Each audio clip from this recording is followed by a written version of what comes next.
1848 में एक फ्रांसीसी कलाकार फ्रेडरिक सॉरयू ने 4 चित्रों की एक श्रृंखला बनाई। इनमें उसने सपनों का एक संसार रचा जो उसके शब्दों में जनतांत्रिक और सामाजिक गणतंत्रों से मिलकर बना था। इस श्रृंखला के पहले चित्र देखें चित्र में यूरोप और अमेरिका के लोग दिखाए गए हैं। सभी उम्र और सामाजिक वर्गों के स्त्री पुरुष एक लंबी कतार में स्वतंत्रता की प्रतिमा की वंदना करते हुए जा रहे हैं। आपको याद होगा कि फ्रांसीसी क्रांति के दौरान कलाकार स्वतंत्रता को महिला का रूप प्रदान किया करते थे। यहाँ भी आप ज्ञानोदय की मशाल को पहचान सकते हैं जो उसके एक हाथ में है और दूसरे में मनुष्य के अधिकारों का घोषणा पत्र।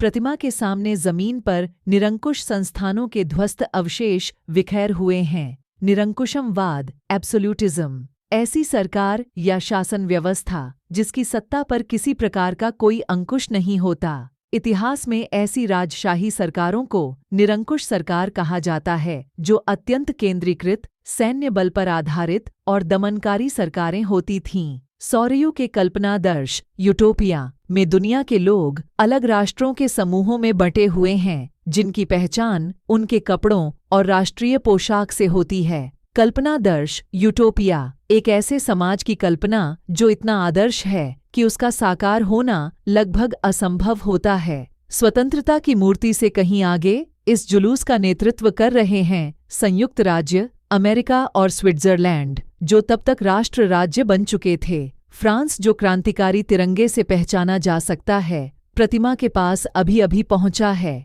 उसके पीछे जर्मनी के लोग हैं जो काला लाल और सुनहरा झंडा थामे हैं। यह दिलचस्प है कि जिस समय सॉरयू ने यह छवि निर्मित की जर्मन लोग तब तक एक संयुक्त राष्ट्र का हिस्सा नहीं बने थे। जो झंडा वे थामे हुए हैं वह 1848 की उदारवादी उम्मीदों की अभिव्यक्ति है जिनमें अनेक जर्मन भाषी रियासतों को एक प्रजातांत्रिक संविधान के अंतर्गत एक राष्ट्र राज्य में गठित करने की चाह थी। जर्मन लोगों के बाद ऑस्ट्रिया 2 सिसिलियों की राजशाही Lombardy Poland England Ireland Hungary और रूस के लोग हैं। ऊपर स्वर्ग से ईसा मसीह संत और फरिश्ते इस दृश्य पर अपनी नजरें जमाए हुए हैं। चित्रकार ने उनका इस्तेमाल दुनिया के राष्ट्रों के बीच भाईचारे के प्रतीक के रूप में किया है। इस अध्याय में ऐसे कई विषय उठाए जाएंगे जिनकी काल्पनिक अभिव्यक्ति सॉरयू ने चित्र में की थी। 19वीं सदी के दौरान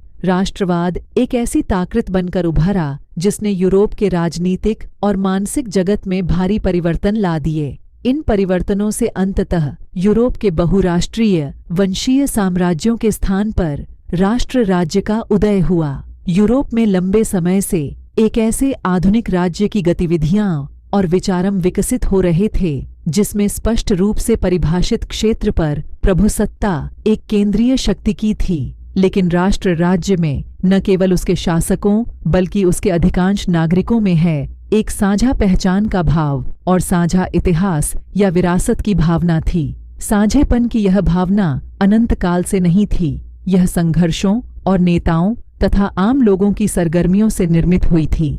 यह अध्याय उन विविध प्रक्रियाओं पर प्रकाश डालेगा जिनके तहत 19वीं सदी के यूरोप में राष्ट्र राज्य और राष्ट्रवाद अस्तित्व में आए।